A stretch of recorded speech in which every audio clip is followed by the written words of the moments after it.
It was an ordinary Tuesday. Well, it started like any other day. But as I sit here now, reflecting on how quickly everything unraveled, I can't shake the feeling that something in the universe was working against me. Maybe there were signs, things I missed, small moments where everything should have clicked. But hindsight, as they say, is 20/20ths. The message came in the middle of the night. My phone buzzed on the nightstand. The soft vibration was enough to wake me up, but I was too tired to check it. I was used to late-night emails or random notifications that I'd deal with in the morning. But for some reason, something pulled at me, an instinct, maybe. I grabbed the phone and saw it was a text from Sarah, my wife. She didn't text me late often. We didn't have that kind of relationship. Sure, we had our moments of silence, our busy days that turned into tired nights, but I never expected a message like this. It was the subject line that caught me off guard. Need to talk. It's important. Please read. I sat up in bed, my heart already racing. The air felt thicker, heavier. I clicked on the message and read her words. I remember the exact phrasing even now. I've made a decision that I didn't want to tell you until I had to. It's time for us to face reality. This isn't going to be easy, and I know it's going to hurt. But I have to tell you this, baby. I froze. Baby? There it was again, baby. The words hit me like a hammer. I could feel my pulse pounding in my throat, my mind struggling to comprehend what she was saying. The message continued, but I couldn't focus. My brain couldn't absorb the rest of the text. I kept staring at the word, baby, feeling like I was missing something huge. It wasn't that I didn't want a child. Sure, we'd talked about it years ago, but life had gotten in the way. Work, moving, settling down, building a life that had somehow come to a halt. Now, here I was, staring at my wife's cryptic message, something I wasn't prepared for, something I didn't know how to understand. I didn't even read the rest of the message immediately. I just sat there, the phone trembling in my hands. Was this real? Was this some kind of weird, late-night joke? I stood up, pacing around the room, fighting off the panic creeping up my spine. I needed more information. I had to know what the hell was going on. Without even thinking, I dialed her number. Rings. And then, finally, the familiar voice. Hello, she answered, her tone strange, like she had been waiting for me to call. But something in her voice wasn't right. It wasn't the usual, I've had a busy day tone. This was different. Sarah, what's going on? I asked, my voice sharp, suddenly aware of how shaky it sounded. What's all this about a baby? There was a long pause. Too long. And then she said the words that would change everything. I didn't want to tell you like this, but you need to know. It's not yours, Evan. I felt the blood drain from my face. I took a step back, my back hitting the edge of the dresser. What do you mean? Not mine. The room felt cold, like the walls were closing in. The world suddenly felt unreal, and her words echoed in my head, louder than anything else. I never wanted this to happen, but I made a choice. It was a mistake, Evan, but you're going to have to accept it. Accept what? My voice was barely a whisper now. What the hell are you talking about? I could hear her breathing on the other end. Her voice cracked, like she was holding back tears. I'm pregnant, but it's not yours. It's his baby. The room swayed. I couldn't breathe. The words didn't seem to make sense. I wanted to scream, to shout, but no sound came out. I had no idea what to say. I stood there in the dark, holding my phone, the faint sound of her crying on the other end. Sarah wasn't crying like I'd seen her before. It wasn't the soft sobbing that would make you want to hold her. It was different. It was full of guilt, full of something I couldn't understand. It was like she was expecting me to understand, to somehow accept this twisted, nightmarish truth. Who?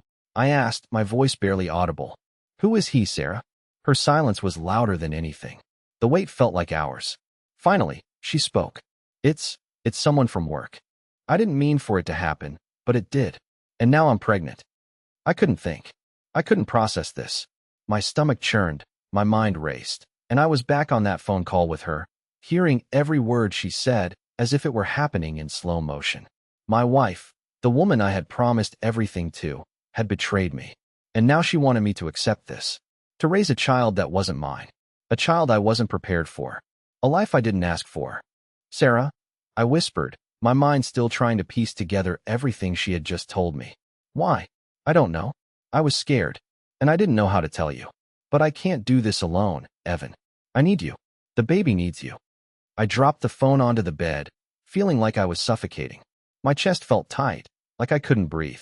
The world outside felt distant, and all I could hear was the ringing silence in my head. A baby that wasn't mine. A betrayal I never saw coming.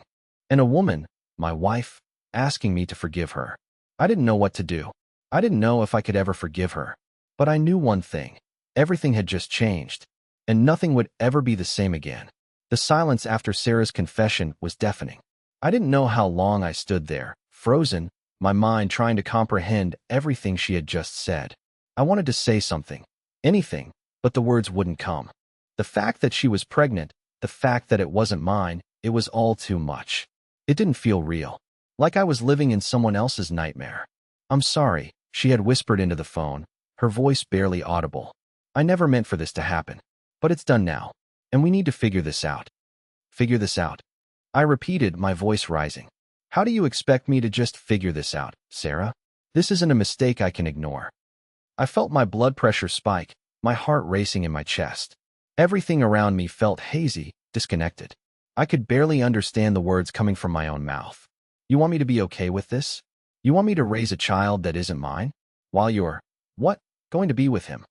Her voice cracked again. "I never wanted this. I've been so lost, Evan. I didn't know who I was anymore. I didn't know what I was doing.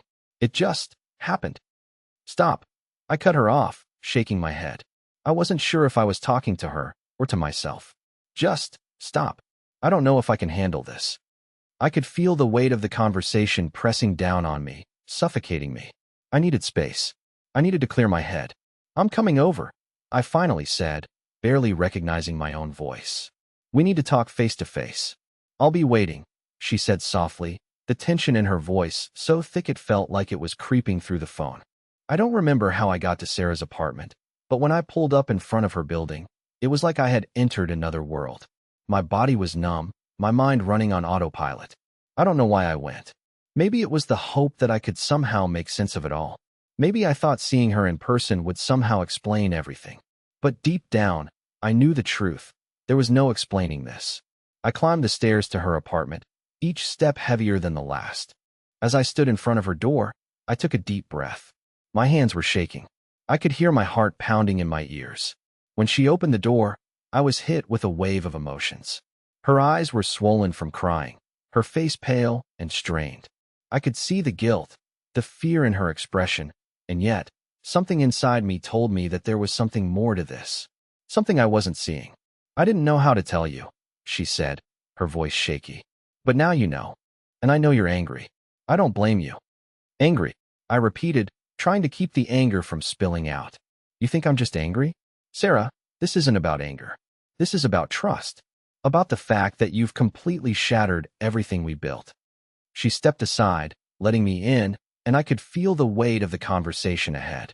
The weight of the decisions I was being forced to make. I sat down on the couch, my hands clasped tightly in my lap, trying to control the storm inside me. "How long has this been going on?" "A few months," she said, her voice barely above a whisper. "It wasn't something I planned, Evan. It was a mistake. But the moment I found out, I knew it was too late. The damage was done." A mistake. The words felt hollow as they left my lips. A mistake. It didn't feel like a mistake. It felt like a betrayal. "Evan, please." She reached for my hand, but I pulled it away. "I'm sorry. I'm so sorry. But the child, it's his. It's not yours." I closed my eyes, trying to block out the sound of her voice, trying to block out the image of her face, the face of the woman I thought I knew, the woman I loved. And yet, here we were. The truth was sitting between us like an unspoken accusation. "I don't know if I can do this," I whispered. "I don't know if I can just raise this baby. How can I? It's not mine. It never will be." She started to cry again, her shoulders shaking as she collapsed into the chair opposite me. "I know this isn't fair. I know I don't deserve your forgiveness. But I need you, Evan. I can't do this alone. I need you to help me raise this child." I felt like I was drowning. The room seemed to close in on me, the weight of her words pushing against me, suffocating me. "I don't know what to say," I said, my voice small. "I don't know if I can ever forgive you for this." She wiped her tears and nodded, her face flushed with shame. "I understand. I really do." I stood up, unable to sit still any longer. I needed to move, to think. "I need time." I can't make any decisions right now. She nodded again, her face crumpling. I'll give you space. I'll do whatever it takes. Just, please, don't leave me. But I didn't know what to say to that. Because deep down, I wasn't sure if I was already gone. I wasn't sure if I could ever come back from what she had done. The next few days felt like a blur. I couldn't stop thinking about the baby. About Sarah. About what I was supposed to do. I barely ate. I barely slept. I kept replaying the conversation in my head, trying to make sense of it all. But the more I thought about it, the more questions I had. Who was this guy? How long had Sarah been seeing him? What was his role in all of this? And why had Sarah kept it a secret for so long? The uncertainty was driving me crazy. And then, one night, just as I was about to collapse from exhaustion, I got a message. It wasn't from Sarah. It was from an unknown number. I hesitated before opening it, my heart already beating faster in my chest. I had no idea what to expect, but I wasn't prepared for what I saw. The message was short, but it sent chills down my spine. I know who you are, Evan, and I think it's time we met. I stared at the message for what felt like an eternity. I wasn't sure if it was real or if I was losing my mind. The words seemed so direct, so chilling. It was as if someone had reached into my life and ripped apart the fabric of what I thought I understood.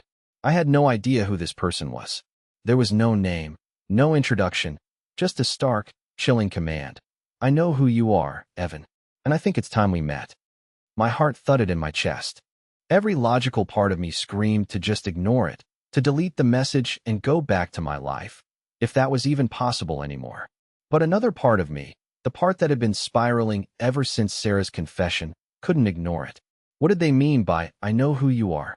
Was this someone from Sarah's past? Was this the other man, the father of her child, reaching out? Or was it someone else, someone I didn't even know existed? I tried to rationalize it. It could be a prank, someone playing some sick joke on me. But everything in me told me this wasn't some random prank. It felt personal. It felt like a threat. I didn't respond immediately. My fingers hovered over the screen, unsure of how to reply, or if I should reply at all.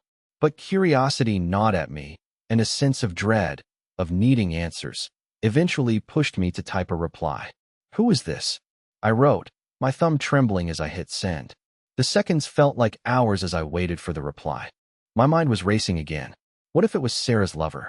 What if it was someone who knew all of our secrets? Someone who was watching from the shadows? The unknown was consuming me. It was maddening. Finally, my phone buzzed again. We can't keep hiding from the truth, Evan. You need to meet me.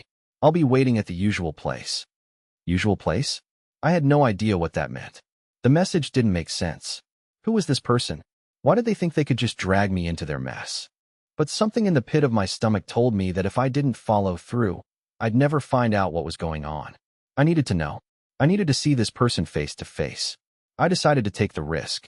I wasn't sure why, but the feeling of being backed into a corner, of having no control over the situation, was suffocating. I had to meet them. I had to put this mystery to rest. I didn't tell Sarah. She had already thrown enough chaos into my life, and frankly, I wasn't sure if I could handle any more of her lies and guilt. But I had to figure out who was behind this cryptic message. Maybe this person would finally give me the answers I was desperately searching for. I put on my jacket and walked out of my apartment, the cold air biting at my skin. As I drove toward the location the stranger had mentioned, my thoughts were all over the place. What if this person was dangerous? What if they were just messing with me? I had no idea who they were or what they wanted. But I couldn't back out now. I had to see this through. The location turned out to be a small, dimly lit cafe on the outskirts of town, one I had never been to before. It was a quiet place, almost too quiet, and the soft hum of the overhead lights felt unnatural. My footsteps echoed as I walked inside, the door creaking slightly as I pushed it open. I scanned the room, my eyes darting from corner to corner, searching for anyone who might fit the description of the mysterious person who had contacted me. There was no one obvious, just a few patrons scattered at tables, sipping their drinks. But I didn't feel alone. I felt watched. I walked up to the counter, trying to keep my composure, when the barista looked at me with a knowing glance. "You here for the meeting?" she asked, her voice low, almost like a whisper. I felt a chill run down my spine. "Meeting? What meeting?" I asked, trying to sound casual, but the truth was, my nerves were getting the best of me. The barista nodded subtly toward a corner booth in the back. "They're waiting for you." she said, before turning away to prepare someone's coffee. I couldn't help but feel a knot tighten in my stomach as I made my way to the back booth. Every step felt heavier, as though the weight of my own decisions was pulling me down. As I approached, I saw a figure sitting in the shadows, too far to make out any details. The person's face was obscured by the dim light. When I sat down across from them, they didn't speak at first. It was as if they were waiting for me to say something, to make the first move. The silence stretched on until I couldn't take it anymore. I don't know who you are, or why you're doing this, I said, my voice tight. But I need answers. I need to understand what's going on. Why did you contact me? The figure shifted slightly, leaning forward just enough for the light to catch part of their face. They didn't look like I expected, no sinister glare, no villainous aura. Instead, their expression was calm, almost detached, like they had already accepted something I wasn't prepared to face. They were a man, but not someone I recognized. You've been asking the wrong questions, Evan, the man said, his voice calm, almost too calm. It's not about her. It's about you. I felt a shiver run through me. What did he mean, it's about me? What did this have to do with me? I don't understand, I stammered. Who are you? And what do you mean it's about me? He leaned in a little closer, the dim light catching his eyes. You've been living a lie, Evan. The truth you're searching for is right in front of you, but you're not seeing it. It's time for you to wake up. You're not who you think you are. I stared at him, completely lost. What was he talking about? What did he mean, I'm not who I think I am? Who are you? I demanded again, my voice now strained with frustration. He sighed, as if I were missing something incredibly obvious. You'll find out soon enough. The truth always comes to light, Evan, no matter how much you try to run from it. I stood up abruptly, feeling the blood rush to my head. This is insane, I muttered, turning toward the door. I don't have time for games. You've wasted enough of mine. But before I could leave, the man spoke one last time, his words hanging in the air like an ominous warning. Don't worry, Evan. You'll be seeing a lot more of me. And very soon, you'll understand everything. I couldn't shake the feeling that something had just shifted. As I stepped out of that cafe, the cold air outside hit me like a slap in the face, but it didn't do anything to cool the fire of confusion and frustration that was burning inside me. My hands were shaking slightly, the adrenaline still coursing through my veins. That man, whoever he was, had said something that stuck with me. You're not who you think you are. The words echoed in my head, over and over, like a drumbeat I couldn't escape. I didn't understand it. How could someone I'd never met before say something like that? And what was it about this whole situation that felt so wrong? I had gone to that cafe looking for answers, but all I had gotten were more questions. I didn't know who to trust anymore, or if I could even trust myself. I walked back to my car, each step feeling like I was being pulled further into this web of lies and mysteries. I kept replaying the conversation in my mind, trying to decipher the meaning behind the man's words. It's not about her. It's about you. I felt like I was missing something huge, but I couldn't put my finger on it. Was he talking about Sarah? Was he talking about me? What was the truth? By the time I got home, the sun had already dipped below the horizon, and the darkness seemed to stretch longer, pressing against me, wrapping me in a thick layer of uncertainty. I tossed my jacket aside and collapsed onto the couch, staring at my phone screen, the light from the device flickering like a beacon in the otherwise dark apartment. I needed to talk to Sarah. She was the one person who could give me some answers. But every time I thought about reaching out to her, a sick feeling churned in my stomach. I had tried to call her the night I received the strange message, but she hadn't answered. And honestly, after what had happened between us, I wasn't sure if I wanted to hear whatever excuse or apology she had for me. It didn't feel like anything she said could fix the damage that had been done. Still, she was the one who knew the truth, or at least, I thought she did. I couldn't sit there and wait for her to call me back. I needed more answers, more clarity. Something about that meeting had left a bitter taste in my mouth, something I couldn't quite place. So, I decided to do something I hadn't considered before. I would go to her apartment. I would confront her, face to face, and get the truth, whether she liked it or not. I grabbed my keys, determination flooding through me. I wasn't going to sit in the dark any longer. I was going to find out what was going on, even if it meant dragging it all into the open. The drive to Sarah's place was a blur. The city lights outside seemed to blur together, and the soft hum of the engine was the only sound in the car. My mind was still reeling. I couldn't stop thinking about the man at the cafe. His words seemed to haunt me. What if he was right? What if everything I thought I knew about my life wasn't real? When I reached her apartment building, I parked across the street and sat in the car for a few moments, just staring at the building.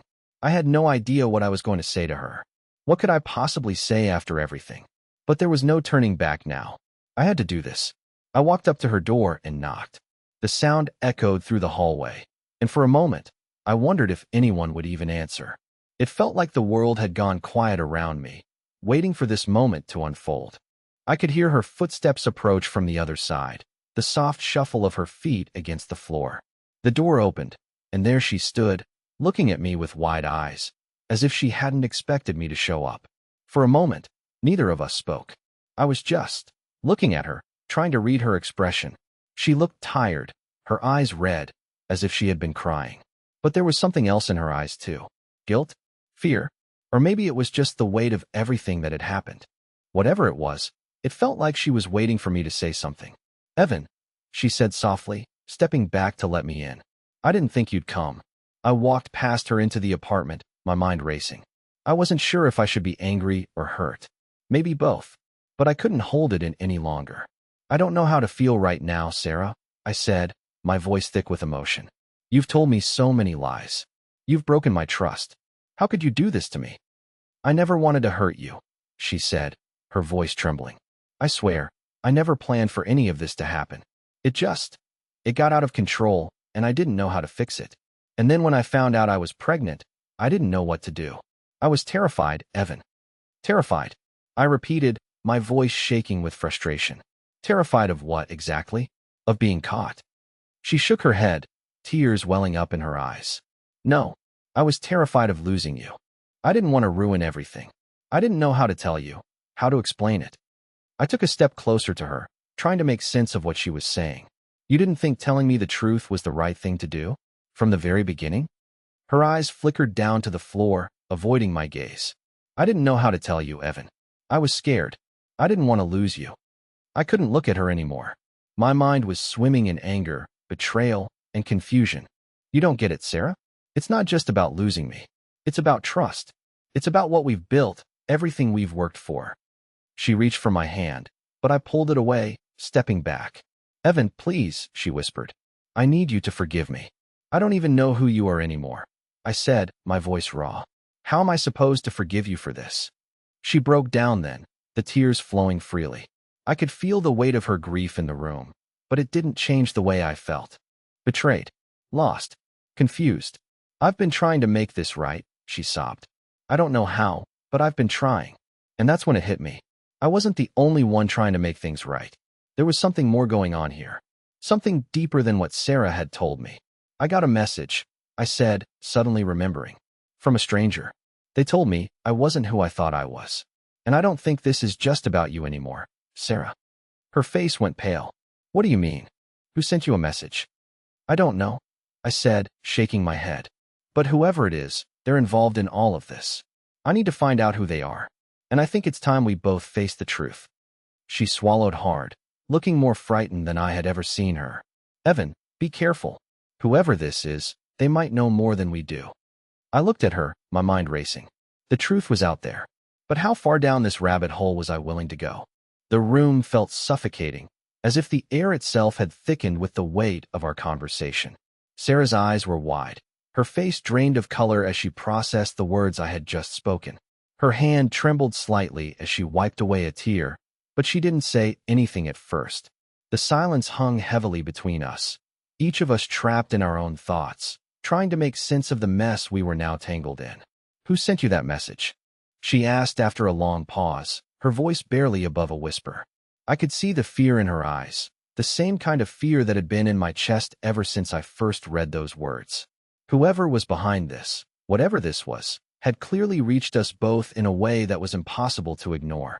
"I don't know," I said, my own voice feeling distant and hollow. "It's a number I don't recognize. The person just said they knew who I was, and that it was time I woke up to the truth." I stared at her, hoping for some kind of explanation, some way to understand what was happening, but she looked just as lost as I felt. "Do you know who it could be?" She shook her head slowly, her lips pressed tight together. I could tell she wanted to say something, but the words weren't coming out. I don't know, she finally muttered, almost to herself. I don't know who it could be, Evan. But whatever this is, it feels like it's getting worse. A cold chill ran down my spine. The urgency in her voice, the fear she tried to mask, it was all too real. Something about this situation was spiraling out of control, and I could feel the pull of it, dragging me deeper into the unknown. I thought that finding the person behind the message would give me some answers, but now I wasn't so sure anymore. The more I uncovered, the less clear the picture became. I need to meet them, I said suddenly, surprising myself with the decisiveness in my voice. It was like a switch had flipped inside me, and I realized I wasn't just chasing some shadow anymore. I was chasing the truth, no matter how dangerous or twisted it might be. I need to confront them. Sarah stood there, staring at me, her eyes wide with alarm. Evan, don't do it, she said quickly. You don't know who this person is. It could be someone who wants to hurt you. I know I've already lied to you, but please don't go down that path. Not this way. But I couldn't back down now. There was too much at stake. And every fiber of my being told me that whatever secrets lay ahead, they weren't just about Sarah and me anymore. They were bigger. They involved things I couldn't even begin to understand. I could feel it in my gut. I have to know, Sarah, I replied, my voice steely. I need to find out who's behind all this. I have to face whatever it is. She looked at me, her eyes softening with a mixture of regret and fear. I can't stop you, can I? No, I answered, my voice low but firm. You can't. Her shoulders slumped, and for a moment, I thought she might break down right in front of me. But she didn't. Instead, she took a deep breath, like she was steeling herself for something she knew would happen. Evan, she said quietly, there's something I haven't told you. Something I've been holding back because I didn't know how to tell you. And now, I'm scared that if you go looking for this person, it's going to make everything worse. I felt my chest tighten. What do you mean? What haven't you told me? I've been afraid to tell you this, but I think you need to know before it's too late, she said, her voice shaky. The person who's been sending you those messages, they're not just some stranger. They're connected to my past, and I don't think you're ready to hear how. I felt a knot form in my stomach, and a cold sweat broke out across my forehead. What does that mean, Sarah? Who are they? She looked at me, her gaze almost apologetic. Evan, I used to know them. Before we met. We were involved years ago. I thought I left that life behind. But now it's come back, and it's all crashing down. I never wanted you to know about them. I stood frozen, unable to process her words. The person sending me the messages, this wasn't just some random stranger, as I had assumed. This was someone from Sarah's past. Someone who had been a part of her life before I even came into the picture. And I was standing here, trying to figure out how to make sense of all of this, when I didn't even know the full story. Why didn't you tell me this before? I asked, my voice quiet, almost a whisper. I couldn't stop the hurt that laced my words. Why keep this from me? I was ashamed, she admitted, her voice barely audible. I didn't want to ruin what we had. I thought I could protect you from it. But now it's too late. I ran a hand through my hair, trying to process everything. My mind was a mess of confusion, anger, and fear. Who are they, Sarah? Why are they doing this? She looked at me, her eyes filled with pain. I don't know all the answers, Evan, but I think it's time you found out for yourself. You need to be careful, though. Whoever this is, they've got a grip on my past that I can't escape. I took a deep breath, steadying myself. My thoughts were racing, my heart beating harder in my chest. This had gone beyond anything I could have imagined. A person from Sarah's past, someone who knew about me, who had been pulling strings in the shadows. Everything was tangled up in a way I couldn't untangle alone. But I wasn't backing down now. Not after everything. I'm going to find them, Sarah. I need to know what's really going on, I said, my voice filled with determination. Evan, please, she began, but I cut her off, shaking my head. Don't worry about me, I said. I'll handle this. As I turned to leave, I saw her face fall, but I couldn't afford to stop. Not now. Whoever this person was, whatever connection they had to Sarah, I was going to uncover the truth. The only question was, what would I find when I did? The tension in the air that night was palpable, almost suffocating. As I left Sarah's apartment, the weight of her confession hung around me like a dark cloud I couldn't escape. Someone from her past, someone I knew nothing about, was orchestrating all of this. and I was standing at the center of it, trying to make sense of a story that didn't add up. I couldn't let it go. Not after everything. I drove aimlessly through the streets for a while, my mind reeling. Sarah hadn't been clear enough. She had told me so little and yet revealed so much. The person who had reached out to me wasn't some stranger. They were tied to her, tied to something she had kept hidden. And now it was spilling into my life, into our life. My hands gripped the steering wheel tighter as I tried to think back to anything she had told me over the years. Anything that might explain this cryptic person who seemed to have control over everything. But there was nothing. There was nothing but the aching hole of confusion. Every time I tried to think, to rationalize, I came up empty. I had to confront this.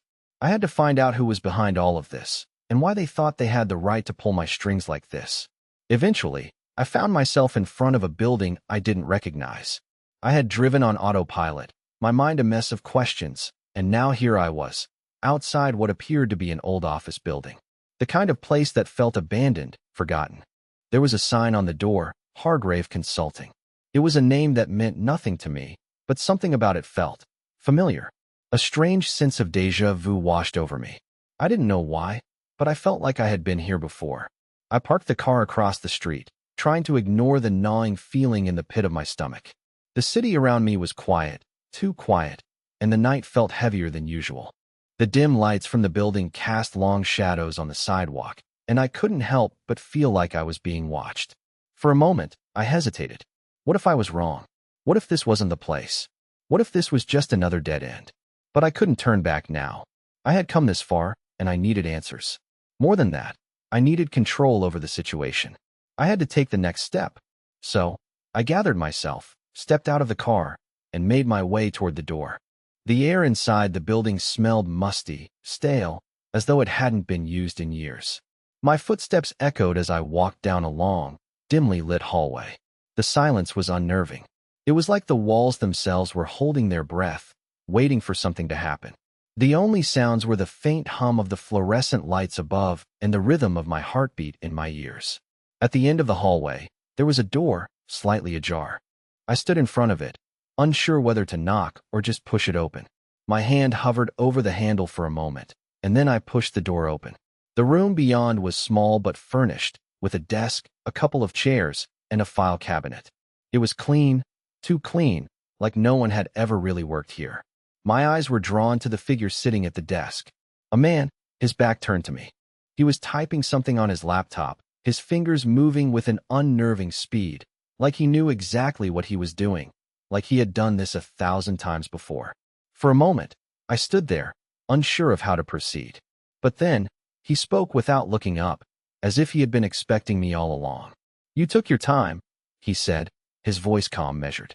"I was beginning to think you wouldn't show." I felt a chill run through me. "Who are you?" I asked, my voice barely steady. I tried to sound confident, but I knew my voice gave away the tension I was feeling. "And what do you want from me?" He finally turned around. I hadn't expected to see him like this. He was tall, with sharp features, but there was something unsettling about his eyes. They were too calm, too knowing. His gaze seemed to pierce through me, as though he could see right into my soul. He didn't smile. He just looked at me with those cold, calculating eyes. "I'm someone who has been keeping an eye on you," he said, his voice still calm. "And you finally caught on. Congratulations. It took you longer than I expected, but then again, people like you always take longer. Too busy looking at the surface to see the bigger picture." I stepped forward, my frustration growing. "What do you want?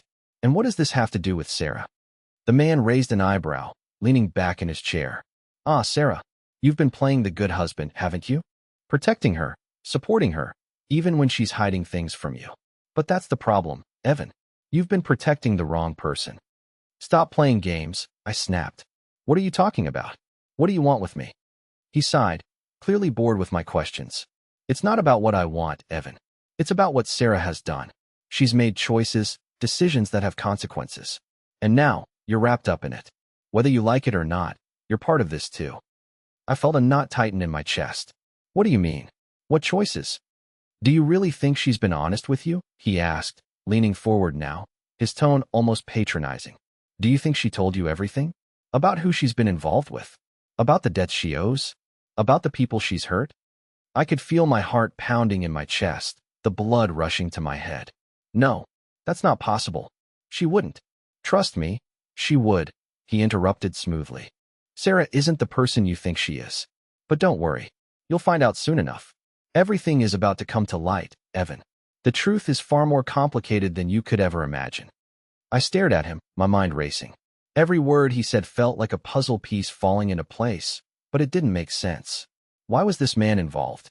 What did he know about Sarah's past that I didn't? I don't care what you're trying to do, I said, trying to keep my voice steady, though my hands were shaking. But I will find out the truth. I won't let you control me, or her, or anyone else. The man stood up slowly, his eyes never leaving mine.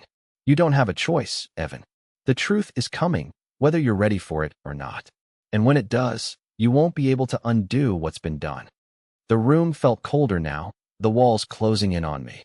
I didn't know what this man's game was, but I knew one thing for sure. I was in deeper than I ever thought. And the more I tried to claw my way out, the more tangled up I became in this web of secrets. Remember, Evan, he said, his voice cold and final. You don't get to decide how this ends. I could feel my pulse in my throat as the man's words echoed in my ears. You don't have a choice, Evan. The truth is coming, whether you're ready for it or not. It was like he had seen everything before it even happened, like he knew how this was all going to play out. And that was what scared me most. I had no idea who this man really was or what he wanted, but the grip he had on this situation was terrifying. I stood there, frozen, as he slowly sat back down in his chair. The tension in the room thickened with every passing second. His gaze never wavered, his eyes sharp and calculating, like he was studying me, waiting for me to crack, to give him the reaction he was looking for. But I refused to show any sign of weakness. I had come too far. I couldn't let him see that his words had gotten to me. You're wrong, I finally said, my voice steady despite the chaos swirling in my head. I'll figure this out. No matter what, I'll get to the bottom of this. He leaned back in his chair, his fingers steepled together as if he was savoring the moment. Oh, I have no doubt you'll try. But the question is, how far are you willing to go, Evan? What price are you willing to pay for the truth? Because the answers you're looking for won't come cheap. And once you start pulling at these threads, there's no going back. His words sent a chill through me. I wasn't sure what game he was playing, but one thing was clear. He wasn't here to help me. Whatever this was, it was bigger than me, bigger than Sarah. And the more I tried to uncover, the more I felt like I was becoming a pawn in someone else's twisted game. I wanted to yell at him, demand he tell me everything, but I knew better. This wasn't the kind of person you could force into revealing his cards. I had to be smart. I had to play along, at least for now, if I wanted to learn anything useful. I'm done playing games, I said, my tone sharp, my eyes never leaving his. If you have something to tell me, then tell me, or get out of my way. He didn't flinch. In fact, he seemed to enjoy the tension, like he was savoring every second of it. You think you're in control here, Evan? You're not. Not anymore. You've been following someone else's script this whole time, and you don't even realize it. His words cut through me like a knife. Following someone else's script? I didn't understand. I thought I was the one trying to find the truth. I thought I was the one making the decisions. But now he was implying that I was just a pawn in this whole mess. No, we were pawns. And someone else was pulling the strings. I didn't know what to make of that. Was this all some elaborate game? Some plot that Sarah and I had been unknowingly caught up in? I wasn't ready to believe that. But part of me couldn't help but wonder if there was some truth to it. You're wrong, I muttered, my voice quieter this time, the weight of his words sinking in. I'm in control of my own life. I decide what happens next. He chuckled, low and almost amused. You really think you have control, Evan? The moment you decided to confront this, to follow the breadcrumbs, your life was no longer your own. You're just too blind to see it. I clenched my jaw, frustration building. Every word he spoke felt like a challenge, a puzzle I couldn't solve. This wasn't just about Sarah anymore. It wasn't just about the messages or the lies. It was bigger, so much bigger, and I had no idea who I was really up against. So what now? I demanded, my patience starting to wear thin. You've got me here. You've said your piece. What do you want? He leaned forward, his eyes locking onto mine with an intensity that made my stomach churn. What I want doesn't matter, Evan. What matters is what she wants. She's been playing you all along. And I think you finally realized that, haven't you? I felt a sudden surge of anger. Enough with the cryptic nonsense. Who are you? What do you want with Sarah? With me? He sat back again, his fingers tapping lightly on the desk as he thought for a moment. Then he spoke, his voice soft, almost casual, but with a sharp edge that cut through the air. You really don't get it, do you? This is about power, Evan. Control. And Sarah has always been at the center of it. You just never saw it. I could feel my pulse quicken. Power? What do you mean? What does Sarah have to do with any of this? His lips curled into a faint smile. That's the question, isn't it? You think she's just a victim in all this, but she's more involved than you realize. And I'm not talking about the affair. I'm talking about the bigger picture, the one you've been too busy ignoring. I was starting to lose my patience. I had come here looking for answers, and all I was getting were more questions, more puzzles to solve. I couldn't keep doing this. But I couldn't leave either, not yet. I needed to know the truth, no matter how dark it might be. I don't know who you are, or what game you're playing, I said, my voice shaking with frustration. But if you think I'm going to just walk away from this, you're wrong. I'm going to find out what's really going on, no matter what it takes. For the first time since we started this conversation, the man's expression shifted. There was a flicker of something, maybe amusement, maybe disbelief, but it was gone almost as quickly as it appeared. You still don't get it, do you? He said, his voice low and almost pitying. You're already too deep. The moment you came to that cafe, the moment you confronted Sarah, you sealed your fate. This is bigger than you. It's bigger than her. And you've already been chosen to play your part. My head spun. Chosen? Part? What was he talking about? I felt like I was losing my grip on reality, like the ground was shifting beneath my feet. You're telling me I have no choice? I asked, my voice low with anger. That's what this is about. You think I'm some pawn in your little game? He stood up slowly, his gaze never leaving mine. It's not about what I think, Evan. It's about what you choose to believe. The truth is right in front of you. But whether you accept it is entirely up to you. I couldn't take it anymore. I'm done with you. I spat. You're not going to control me. I turned on my heel and stormed out of the room, my heart pounding in my chest. I had no idea what just happened, but one thing was clear. The more I pushed, the more tangled I became in this web of lies, deceit, and secrets. And the deeper I dug, the more I realized there were some truths I wasn't ready to face. The night air outside was cold, biting at my skin as I stormed out of the building, still reeling from everything that had just happened. My mind felt like it was being torn in two. On one side, there was the urge to run away from it all, to forget everything I had learned, and on the other side, there was the need to dig deeper, to uncover the truth, no matter how painful it might be. I didn't know where I was going. I just drove. I didn't want to go back to the apartment. I didn't want to face Sarah until I had answers.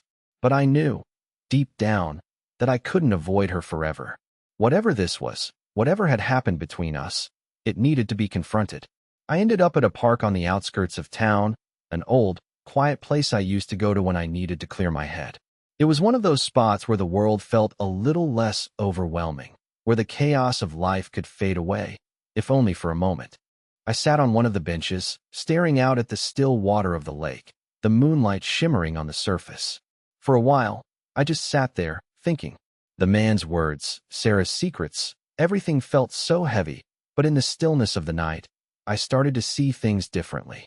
I didn't have to keep fighting this alone. I didn't have to keep spinning my wheels in the dark. I could face this, whatever this was, with Sarah. Together. I pulled out my phone and hesitated for a moment. I wasn't sure what to say, but I knew I had to start somewhere. I dialed her number. The phone rang a few times before she picked up. Evan, she said, her voice soft, filled with uncertainty. Where are you? I'm at the park, I said, trying to keep my voice steady. I've been thinking, a lot, about everything, and I need to talk to you. I'm coming over, she said, her tone a mix of relief and apprehension. The wait felt like hours, but eventually, I saw her walking toward me, her silhouette outlined by the dim streetlights. She looked tired, but there was something different about her tonight, a quiet strength. Maybe it was the hope that this could all be fixed. She sat down beside me without saying a word, the cool breeze rustling the leaves around us. We sat there in silence for a while, just taking in the night. I wasn't sure where to start. Where could I even begin? But I knew I needed to be honest with her, just like she had been honest with me. Sarah, I began, I've been losing myself in all of this. The lies, the secrets, the people we don't even know. I've been so caught up in trying to find answers, trying to fix everything, that I forgot about us. She turned to look at me, her eyes wide, full of uncertainty. Evan, I should have been here for you. I interrupted, my voice thick. I should have been the one to help you, to support you. I should have trusted you more, even when things got hard. And I should have asked you the right questions, instead of letting this mystery swallow me whole. Her eyes softened, and she reached for my hand. I've never wanted you to carry all of this on your own. I've been scared too. Scared of losing you. Scared of everything we've built falling apart. I squeezed her hand, trying to calm the storm inside me. We've been through a lot, Sarah. I can't promise I'll have all the answers. But I'm done running from this. I'm done running from you. Tears welled up in her eyes. But this time, they weren't tears of guilt or fear. They were tears of relief. I love you, Evan. I want to fix this, if you'll let me. I took a deep breath, letting her words sink in. I had been so caught up in my own confusion and anger that I hadn't stopped to think about how much she had been hurting too. The truth, whatever it was, could come later. But in that moment, I realized that the most important thing was us. We were still here, still willing to fight for each other. And that was the foundation we needed to rebuild. I love you too, Sarah, I said, my voice steady. And we'll figure this out together. No more secrets. No more hiding. For the first time in what felt like forever, I felt a weight lift from my shoulders. It wasn't the end of our journey, but it was the beginning of something new. We had been through hell, but we were still standing. And that meant something. The road ahead wouldn't be easy. We would have to face the truths we had been avoiding, but we would face them together. And somehow, that made everything feel possible again. We sat in the quiet of the park, hands intertwined, the moon casting its soft light over us. For the first time in a long time, I felt at peace. The storm inside me had calmed, and I knew that whatever came next, we would face it side by side. And maybe, just maybe, the answers would come in time. But for now, I was content with the knowledge that we had each other. And that was enough.